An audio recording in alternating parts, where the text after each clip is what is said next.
नमस्कार दोस्तों, आइए प्रारंभ करते हैं कार्तिक मास महात्म्य कथा का 10वां अध्याय।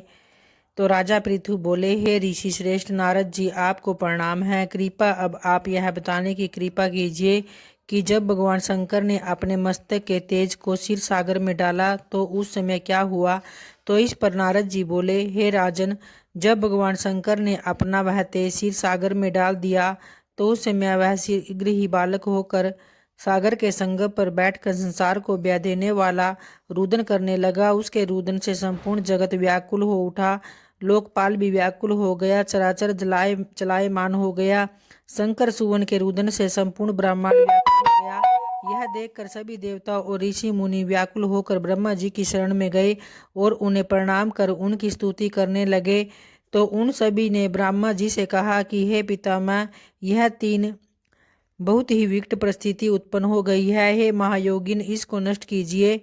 तो देवताओं के मुख से इस प्रकार सुनकर ब्रह्मा जी सत्यलोक से उतरकर उस बालक को देखने के लिए सागर तट पर आए। सागर ने ब्रह्मा जी को आता देखकर उन्हें प्रणाम किया और बालक को उठाकर उनकी गोद में दे दिया। तो आश्चर्यचकित होते हुए ब्रह्मा जी ने पूछा, हे सागर, यह बालक किसका है? शीघ्रता पूर्वक कहो।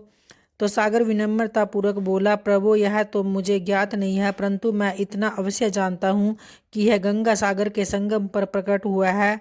इसलिए हे जगत गुरु, आप इस बालक का जात कर्म आदि संस्कार करके इसका जात फलक बताइए। नारद जी राजा पृथु से बोले, सागर ब्रह्मा जी के गले में हाथ डालकर बार बार उनका आकर्षण कर रहा था। फिर तो उसने ब्रह्मा जी का गला इतनी जोर से पकड़ा कि उससे पीड़ित होकर ब्रह्मा जी की आंखों से आंसू टपकने लगे। ब्रह्मा जी ने अपने दोनों हाथों का जोर लगाकर किसी प्रकार सागर से अपना गला छुड़ाया और सागर से कहा, हे सागर, सुनो, मैं तुम्हारे इस पुत्र का जातक फल कहता हूँ। मेरे नेत्रों से जो यह जल निकला है, इस कारण इसका नाम जलंधर होगा। उत्पन्न होते ही यह तरुणावस्था को प्राप्त होगा, इसलिए यह सब शास्त्रों का पारगामी, महापराक्रमी, महावीर, बलशाली, महायोद्धा और रण में विजय प्राप्त करने वाला होगा। तो यह बालक सभी दैत्यों का अधिपति होगा। यह किसी से भी पराजित न होने वाला तथा भगवान विष्णु को भी जीतने वाला होगा। भगवान शंकर को छोड़कर यह सबसे अवध्य होगा।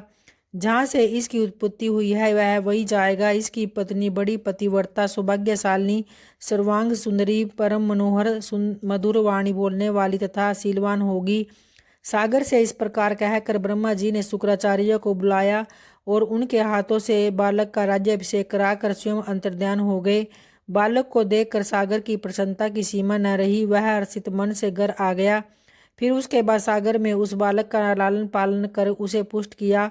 फिर कालनेमी नामक असुर को बुलाकर वृंदा नामक कन्या से विधि पूर्वक उसका विवाह करा दिया गया। तो उस विवाह में बहुत बड़ा उत्सव हुआ और श्री शुक्राचार्य के प्रभाव से पत्नी सहित जलंधर दैत्यों का राजा बन गया। तो इस तरह से कार्तिक मास महात्म्य का 10वां अध्याय संपन्न हुआ। तो प्रेम से बोलिए भगवान श्री हरि, विष्णु और माता लक्ष्मी की जय।